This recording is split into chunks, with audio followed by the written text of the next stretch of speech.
শবে কদরের নামাজ কত রাকাত, নিয়ত কিভাবে করতে হয়, কি কি আমল আছে? শবে কদর বছরের সবচেয়ে শ্রেষ্ঠ রাত। এ রাতের ইবাদত খায়রুন মিন আলফি শাহর, হাজার মাসে ইবাদতের চাইতে উত্তম। এই জন্য এই রাত জেগে আমরা ইবাদত করার চেষ্টা করব। কিন্তু ইবাদতের নির্দিষ্ট কোনো ফরম্যাট, নির্দিষ্ট কোনো পদ্ধতি কোরআন হাদিস শিখায় দেয়নি যে আপনাকে নামাজ পড়তে হবে এত রাকাত, প্রথম রাকাতে অমুক সূরার সাথে তমুক সূরা এতবার পড়তে হবে, দ্বিতীয় রাকাতে অমুক সূরার সাথে অমুক সূরা এতবার পড়তে হবে, এরকম কোনো ধরা বাঁধা নিয়ম বলে দেওয়া হয় নাই।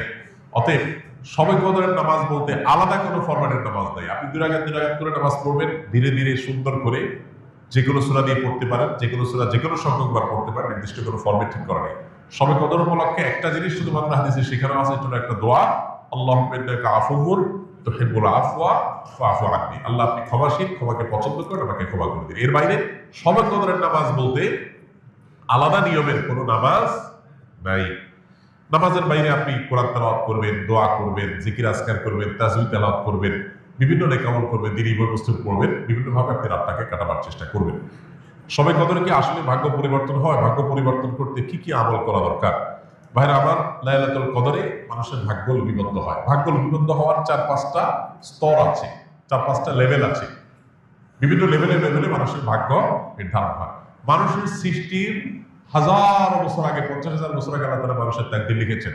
আবার মাতৃগর্ভে থাকাকালীন সময় আরেকটা লেয়ারে লেখা হয়। এরপরে প্রত্যেক বছর লাইলাতুল কদরে আবার সেই চূড়ান্ত যেটা লেখা আছে এজমালি, ওইটারে বিস্তারিত লেখা হয় প্রতি বছর লাইলাতুল কদরে।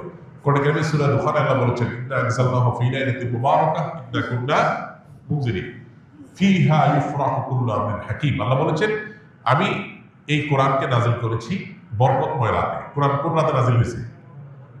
শবে বরাতে না শবে কদরে? শবে কদরে।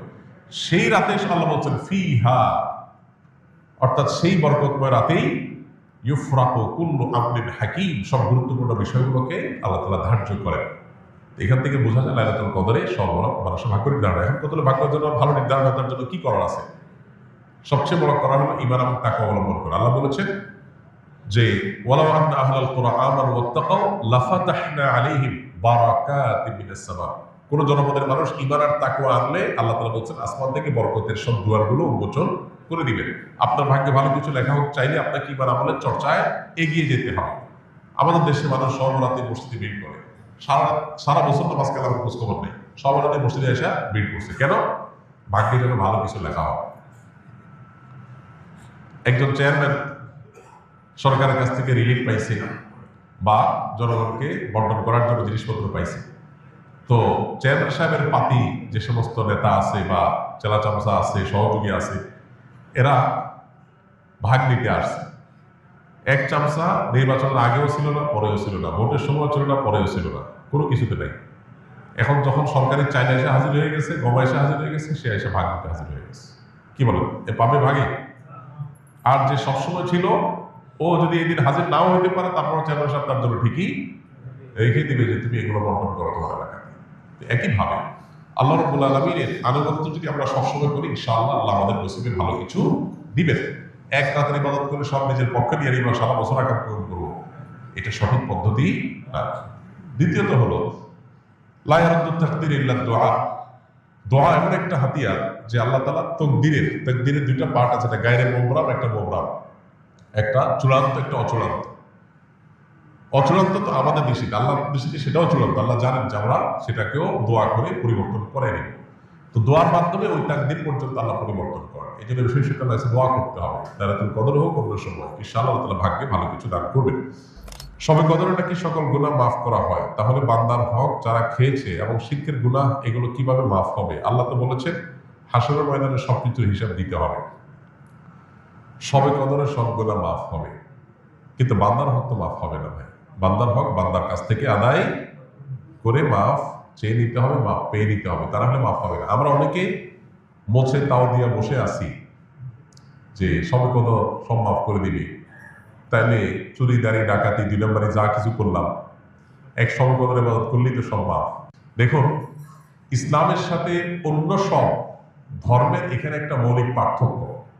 খোদ ইয়াহুদিরা, আল্লাহ কোরআনে তাদের সম্পর্কে বলেছেন, ইয়াহুদিরা বলে লান তামাসসানান নারু ইল্লা আইয়ামা মাদুদা।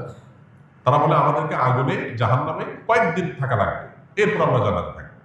তাহলে আর অপরাধ না করার কারণ নাই তো, তাহলে অপরাধ না করে থাকতে হবে কি দুঃখ, অল্প কদিন থাকা লাগবে, অনন্তকাল আমরা জান্নাত অটোমেটিক আমাদের গ্রান্টেড। এই জন্য তাদের অপরাধ থেকে বাঁচার কোনো গরজ নাই।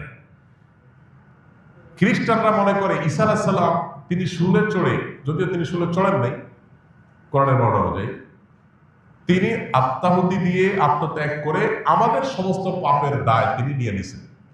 এটা কারা মনে করে? খ্রিস্টানরা। যেহেতু আমাদের সমস্ত পাপের দায় উনি নিয়ে নিছেন, অথবা আল্লাহ আমাদের আর কিছু করবে না, আমাদের পক্ষ থেকে আমাদের নবী নিয়ে নিছে সব। এই জন্য তাদেরও কোনো পাপ না করার ব্যাপারে কোনো গরজ।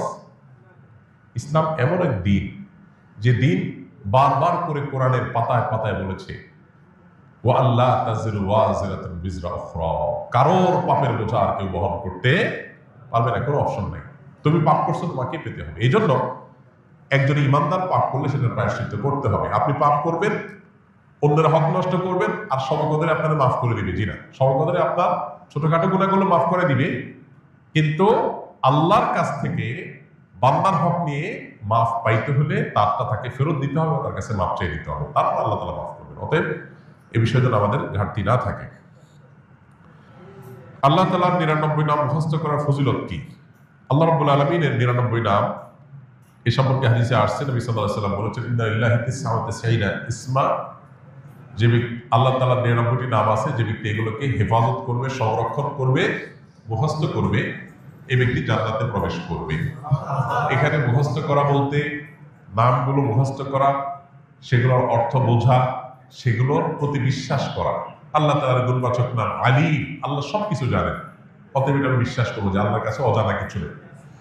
আল্লাহ তাআলার গুণবাচক নামের মধ্যে একটা আছে কাদির, আল্লাহ সবকিছু করতে সক্ষম, আল্লাহর কাছে অপারগতা বলতে কিছু নেই। আল্লাহ তাআলা বাসীর, তিনি সবকিছু দেখেন, সর্বদ্রষ্টা, অতএব তার কাছে লুকাবার কোনো সুযোগ নেই। এভাবে আল্লাহ ৯৯ নামের প্রত্যেকটার অর্থ বুঝে বুঝে আপনি সেটা অন্তরে বিশ্বাস করলেন, এটাই হলো প্রকৃত অর্থে সংরক্ষণ। এইভাবে আপনি যদি সংরক্ষণ করেন, ইনশাআল্লাহ এটা জান্নাতে যাওয়ার কারণ হবে। আমাদের দেশে অনেক আল্লাহ ৯৯ নাম, এটা অমুক নাম এতবার জপলে এই কাজ লাভ হয়, অমুক নামটা এতবার বললে বা জিকির করলে এই মনের মাকসাদটা, উদ্দেশ্যটা হাসিল হয়, এই জাতীয় নানা রকমের কথা আমাদের সমাজে প্রচলিত আছে। এগুলো তাজরিবা দ্বারায়, অভিজ্ঞতা দ্বারায় কোনো আলেম, কোনো দিনদার মানুষ এর উপকারিতা পেতে পারে, কিন্তু কোরআন হাদিসে কোথাও আল্লাহর কোন গুণবাচক নাম নির্দিষ্ট সংখ্যক বা জপার কোন নির্দেশ আমাদেরকে দেওয়া হয়নি। তাহলে কিসের নির্দেশ দেওয়া হয়েছে? আল্লাহর গুণবাচক নামগুলোর অর্থ বুঝে সেটার প্রতি বিশ্বাস মনে প্রাণে স্থাপন করা। এটা তাওহীদের গুরুত্বপূর্ণ একটা পার্ট, যেটা আমাদের অনেকেরই এখনো নেওয়া হয়নি। আমরা অনেকেই নিজেকে মুসলমান দাবি করি, আল্লাহর গুণবাচক নামের অনেক নাম আছে যেগুলো আমরা হয়তো শুনি না, জানি না, এবং সেটার অর্থ বুঝে যে মনে বিশ্বাস করবো, জানি না বিশ্বাস কোত্থেকে আসে।